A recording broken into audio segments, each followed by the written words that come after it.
ببین گفته که معادله زیرو حل کرده و مجموع جواب رو به صورت بازه بنویسیم. اول اینکه حالا دبیرتون نوشته معادله، این غلطه، این یک نامعادله است، اصلا معادله نیست. و مجموع جواب به صورت بازه بنویسیم. خب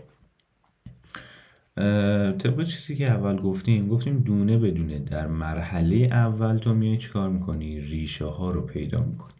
و من الان چجوری ریشه ها رو پیدا کنم؟ مرحله اول میام این اولی رو مساوی 0 قرار میدم. x2 منهای 6x به علاوه 5 مساوی 0.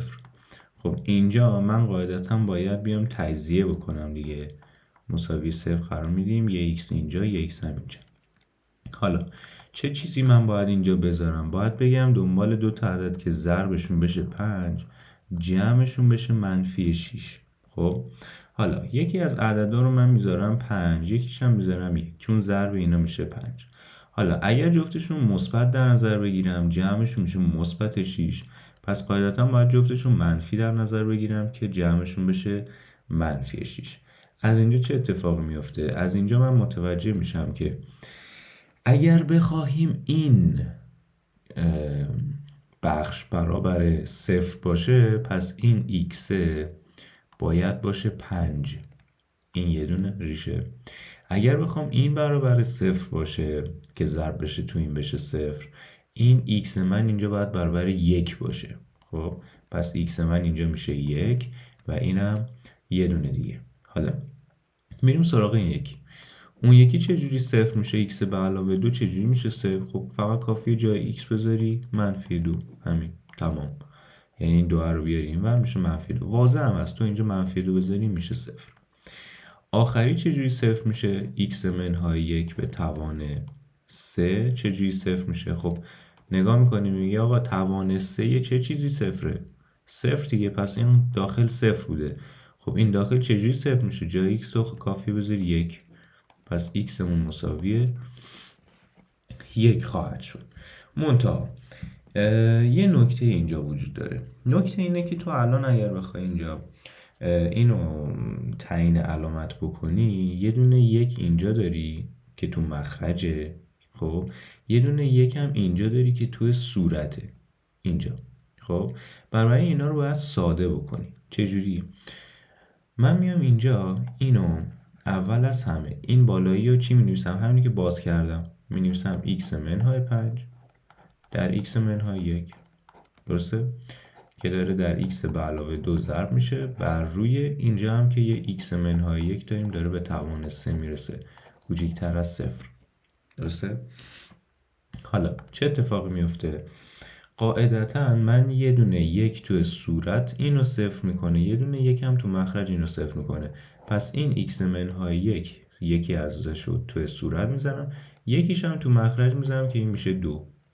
درسته؟ این میشه 2. حالا که این اتفاق افتاد، من الان دیگه چیزایی که توی صورت دارم، ریشه هایی که توی صورت دارم، یه دونه 5 که اینو 0 میکنه، یه دونه منفی 2 که اینو 0 میکنه، یه دونه هم 1 که این پایینی رو 0 میکنه.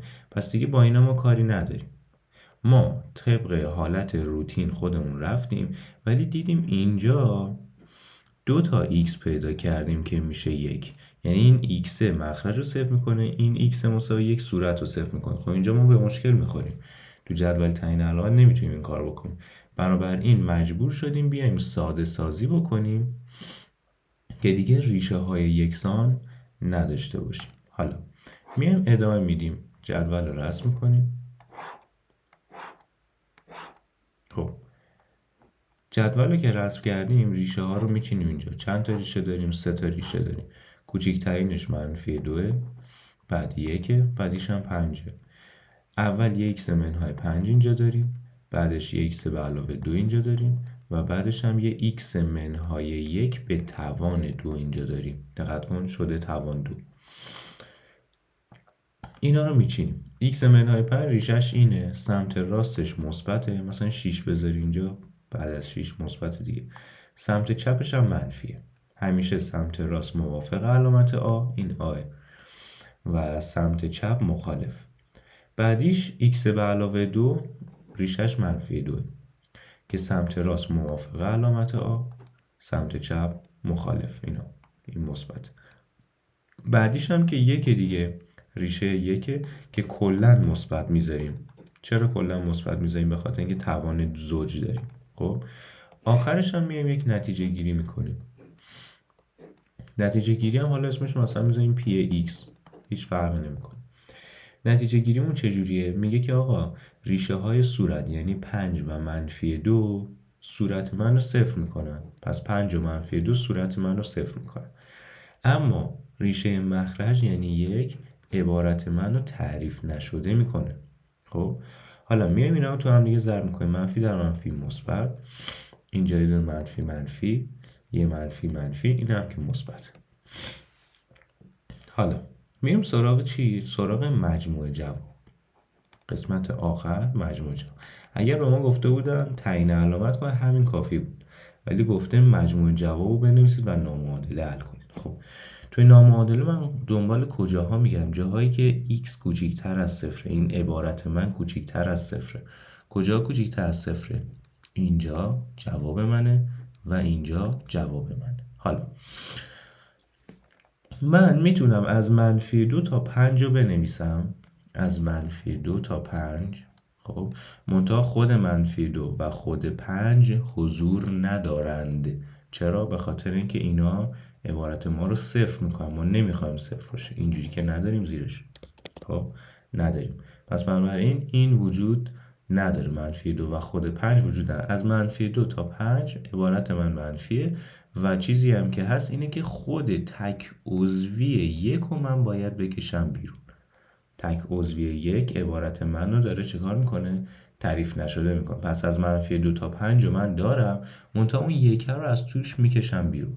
اون 1 که از توش میکشم بیرون به خاطر اینکه اون 1 مخرج من رو صفر خواهد کرد. واضح هم هست. تو الان مثلا اینجا صفر بذاری، این عبارت ما کاملا مشخص میشه که یک عبارت منفی میشه. الان تو اینجا صفر بذار، این صفر میشه، این صفر میشه، این صفر میشه، این هم صفر میشه. از اینجا یه دونه 5 میگیری، از اینجا یه دونه 2 میگیری که ضربشون بهمون میده 10. خب پس صورت مثبته. این هم اگر صفر بشه -1 به توان 3 میشه -1 که کلا میشه -10 و منفیه. پس بنابراین عبارتی که ما اینجا داریم کاملا درسته. -2 چرا نمیتونیم بذاریم؟ چون -2 بذاری اینجا هر چیزی که به دست بیاد این صفر میشه. وقتی این صفر بشه این هم صفر میکنه، پس این پایینی هم صفر میکنه. خب بنابراین -2 هم نمیتونیم. 5 هم بذاری که این صفر میشه. 1 هم که کلا نمیتونی بذاری چون مخرج صفر میشه، این بالایی هم صفر میشه. این هم از این. خب